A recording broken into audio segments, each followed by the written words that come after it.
Събрахме се, за да можем да изразим най-вече гражданското си мнение по отношение на беззаконието, което наблюдаваме в държавата. Това, което искам да кажа, че тук не става въпрос за етнически протест и ние не сме дошли за да протестираме срещу циганите, най-малко да ги биеме или да правим каквото и да било. Ние единственото, което искаме е в тази държава да има закони за абсолютно всички и то като почнете от циганина и свършите с депутата. А на чия страна сте сега в този конфликт? Защото се стана конфликт? Ами на българската. Той има само една страна, за която може да видите хората тук и това е на страната на България. Ако сте били вчера на протеста, щяхте да чуете скандиранията на младежите, които бяха. Те бяха "България, освободи се", а не "Смърт на циганите" или нещо от този сорт. Значи това бяха момчета, които пееха химна на България, които ходеха и скандираха "България, освободи се" и които бяха бити от жандармерията пред парламента. Значи в събота това бяха генерални репетиции. Той ще е разрешен протеста и предполагам, че много хора от мотобратството също ще ни подкрепят и ще отидеме. Първо да кажа, че това са антиправителствени протести. Ние не, че имаме нещо конкретно, но в интерес на истината от първия момент, когато се случи и отидохме след мотосъбора в Сопот, моторите, дори и заради това неглижиране на всичко, което се случва и главно заради участието на жандармерията, когато хората оказваха, искат да си изкажат своята позиция. Бил съм на всички протести, нямаше дрогирани, нямаше въоръжени. Сега гледахме 2 дена и всички вие как въоръжени цигани никой не ги закача. А сигурно сте били тези момчета, независимо кои са от кои агитки. Нямаше нито един, нито пиян, нито другиран и няма начин да не ги подкрепиме. Те момчета, докато са поне нашия клуб или другите от мотобратството, ще ги подкрепяме до края, докато те решат, че имат нужда от нас. А как ще коментирате? Мисля, че си съгласен с мене. А как ще коментирате създаването на отряди за защита на ромите?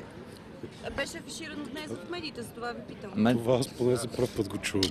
Значи това е много стара идея, между прочим.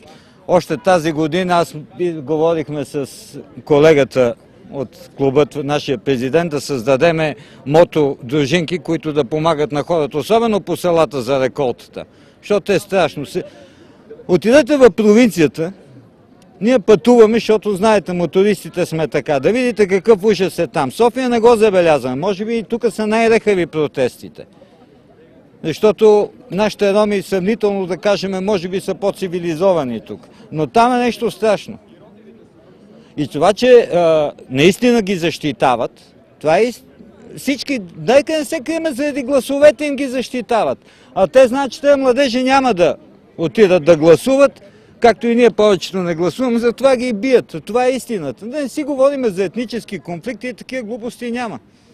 Абсолютно не е истина. Според вас протестът е изцяло политически и насочен срещу правителството, така ли? Да, срещу всичките правителства, въобще срещу тая политическа класа, която ни докара до тук. Не говоря конкретно за това, аз да, защото този, който дава нарежданията да се арестуват момчета, пеещи български химн, този, който дава нарежданията във Варна, особено такива, които носят български знамена, срещу тях е протест. Не сте ли удовлетворени от това, че беше повдигнато обвинение на Кирил Рашков? Ма не, той беше само искрата, видите, това отдавна е нагнетявано. Всички го знаем много добре. Лично аз бех, когато убиха момчета, тогава рехавия един протест, бехме 500 човека, от тук тръгнахме, когато убиха на Галя Синей преди 1 година. Пребиха го, спомняте си, в Красна Поляна. Аз дори тогава ходех с мегафона и казвам, хората е да се спре, един ден ще стане късно. Тогава никой не обърна внимание. Това беше просто прецедент. Дали ще е Кирил Рашков, дали ще е някой от другите цигански барони. Дали ще е някой като Йоско, който смаза там и други мутри. Крайно време е да се престане срещу те, които имат пари, които плащат и купуват тази държава, те самите ние българи да застанем срещу тях. Това е.